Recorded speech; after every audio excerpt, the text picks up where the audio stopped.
Hola a todos, soy el detective Boyd y hoy estoy aquí para contarles otra cosa. Muchos objetos SCP son valiosos para fines de estudio científico, pero algunos de ellos son tan peligrosos que la Fundación está realizando un esfuerzo extremo en un intento por aniquilarlos. Están utilizando muchos métodos conocidos para hacer esto, incluido el uso de otras entidades anómalas. Pero esto no puede terminar bien. Entonces, conoce a SCP-682, una criatura increíblemente inteligente y peligrosa. Es un reptil gigante cuyas proporciones son difíciles de precisar, por mucho que me gustaría. Y esto no es un secreto. El cuerpo de este monstruo cambia constantemente. Puede crecer y encogerse. Un ejemplo especialmente claro es cuando se alimenta a la criatura. La Fundación afirma que esta peculiaridad del reptil no puede ser explicada por la ciencia moderna. En realidad hay una explicación, pero muy pocos empleados de la Fundación tienen acceso. Pero hablaré de esto más tarde. SCP-682 posee una gran fuerza, alta velocidad e inteligencia extraordinaria. Es capaz de consumir cualquier material, incluida la materia inorgánica. La criatura puede procesar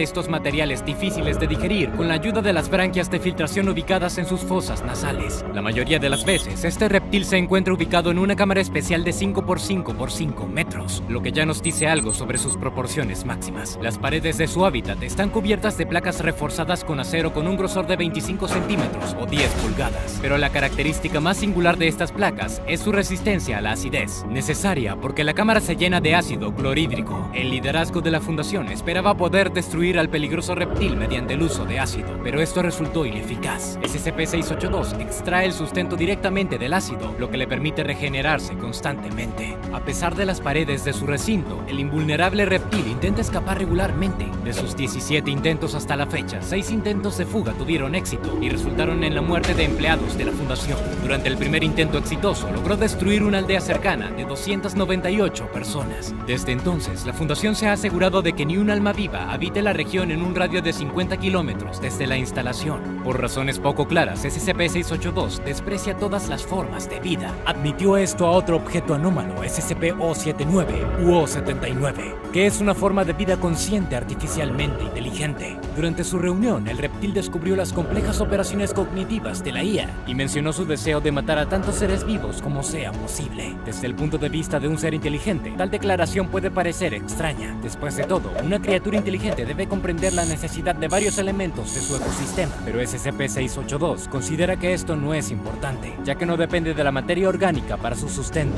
Es completamente capaz de sobrevivir incluso en un mundo posapocalíptico. La Fundación puso sus mejores esperanzas en SCP-409 para destruirlo. Este es un cristal infeccioso que provoca la cristalización de cualquier material con el que entre en contacto, con la única excepción del granito. Durante su contacto con el cristal, su piel se rasgó violentamente. El objeto no estaba acostumbrado a sentir un dolor tan intenso y se maravilló de la naturaleza del arma que le causaba tanto daño. Cuando se cristalizó al 72% de su cuerpo, comenzó a estallar. No obstante, el reptil se regeneró por completo y logró matar a todos los participantes del experimento durante su intento de fuga. Al ver que SCP-682 desarrolló una inmunidad al cristal, la Fundación dejó de usar el SCP-409 en un intento de quitarle la vida al monstruo. Algunos de los empleados de la Fundación sugirieron destruir el reptil con la ayuda de SCP-689, o como también se le conoce, el fantasma en la oscuridad. SCP-689 es una estatua de esteatita de 30 centímetros de alto de un esqueleto agarrándose las rodillas. Mientras se observa esta estatua, no se mueve, pero tan pronto como nadie está mirando, la estatua anómala desaparece y el observador muere en 15 a 20 segundos. Uno de los agentes de la Fundación sugirió que las características de este objeto le permitirían matar a SCP-682. El liderazgo de la Fundación aprobó el experimento propuesto. Llevaron al reptil a la cámara de la estatua y apagaron las luces. 5 minutos después, cuando se volvieron a encender las luces, descubrieron un charco de líquido gris negruzco sin señales de vida. Pero cuando un empleado de clase D entró en la habitación para verificar el estado del objeto, SCP-682 se levantó inmediatamente del charco, mató al empleado y comenzó otro intento de escape. La Fundación consideró su último fracaso y determinó que el reptil de alguna manera averiguó la naturaleza de la estatua mortal y se hizo el muerto para engañarlo. Otro objeto anómalo, SCP-182, se negó a cooperar con el reptil indomable. SCP-182 es un hombre cubierto de cicatrices que es capaz de penetrar en los pensamientos de personas y animales, provocando alucinaciones y locura. Sus razones para negarse estaban obviamente conectadas con su miedo al impresionante intelecto del reptil. Según mis datos, SCP-682 era conocido por las organizaciones que precedieron a la Fundación SCP. La primera prueba nuclear del mundo se llevó a cabo en Nuevo México en 1945 en un intento por destruir al reptil indestructible. Las bombas nucleares se utilizaron como armas de guerra solo a partir de entonces. entonces. Si echas un vistazo a la prueba en video y detienes el clip en los 38 segundos, puedes descubrir una escala apenas visible que se asoma a través de las ráfagas de humo de la nube en forma de hongo. A los 45 segundos se puede ver un fragmento de la cola cubierta de arena de la criatura a 35 metros del epicentro de la explosión. Desafortunadamente, SCP-682 no murió en la explosión. De hecho, la radiación a la que fue sometido solo sirvió para fortalecerlo. Debido a su capacidad para consumir y digerir cualquier material, la criatura simplemente consumió la radiación y reparó sus tejidos dañados. Por este hecho, por el costo y los peligros asociados con el uso de dispositivos nucleares, se tomó la decisión de poner fin a los intentos de matar al monstruo mediante el uso de esto. Más de medio siglo después, la Fundación financió la construcción del Gran Colisionador de Hadrones en Suiza. Imagínense, la investigación científica cubre el papel principal destinado al colisionador, la liquidación de SCP-682. Planearon destruir al monstruo poniéndolo en contacto con una pequeña cantidad de antimateria. Ponle atención a esta grabación. A los 17 segundos se puede ver un camión con carrocería de acero que se acerca a las instalaciones del CERN siendo dañado desde adentro, como si alguien intentara liberarse de sus paredes. El SCP-682 es la única criatura capaz de causar tal destrucción. Al igual que antes, en el caso del CERN, la Fundación gastó millones en vano. El objeto sufrió un daño significativo, pero logró regenerarse. Es probable que grandes cantidades de antimateria hayan destruido a la criatura, pero la cantidad necesaria para matar al monstruo de una vez por todas sería tan grande como para causar una catástrofe global o incluso la destrucción de la Tierra. Hemos establecido que el monstruo SCP-682 ciertamente existe, pero hay una gran cantidad de preguntas sin respuesta sobre este ser. ¿Por qué el objeto puede aumentar su tamaño? ¿Cuáles son sus mecanismos que permiten su digestión y regeneración? ¿Cuál es la causa de su odio por toda la vida? Y si estas preguntas tienen respuestas, ¿por qué y cómo se ocultan?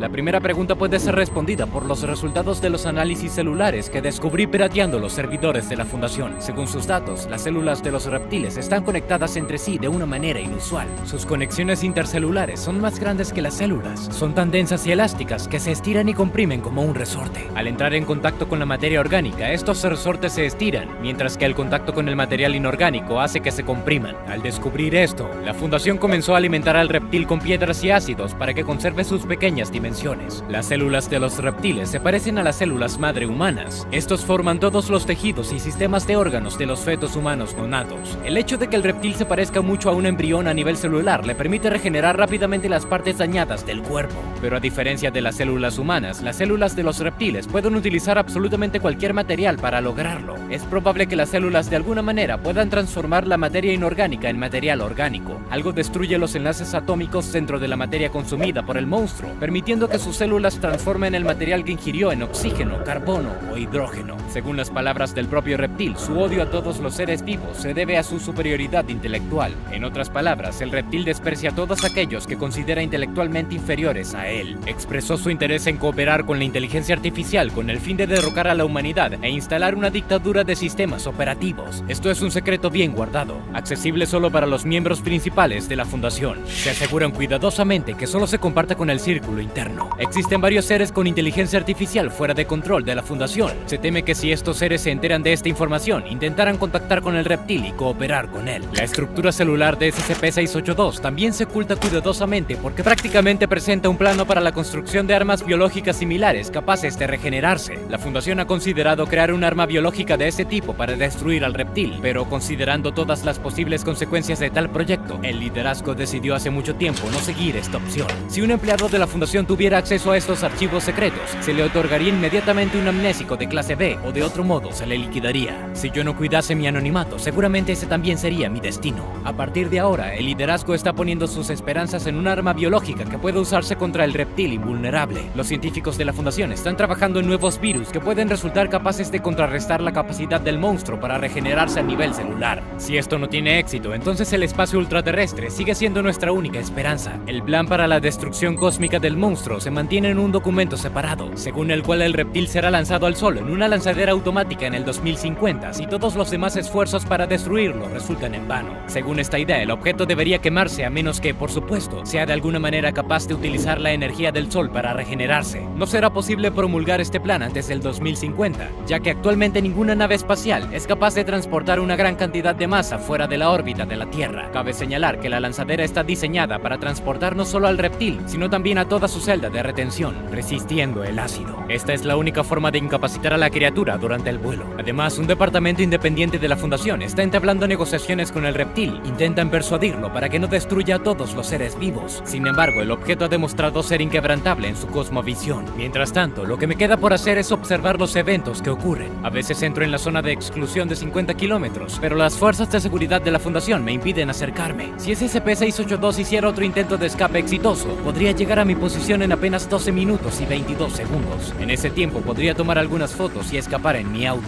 Las fuerzas de seguridad de la Fundación están equipadas para detenerlo antes de que cruce el límite de la zona de exclusión. Entonces, ¿qué piensas? ¿Hay otras formas de deshacerse de este reptil invulnerable? ¿O sería mejor que la Fundación continuara sus intentos de normalizar las relaciones con la criatura para utilizarlas para los propios fines de la organización? Cuéntanos lo que piensas en los comentarios. Soy el Detective Boyd. Nos encontraremos en el próximo video.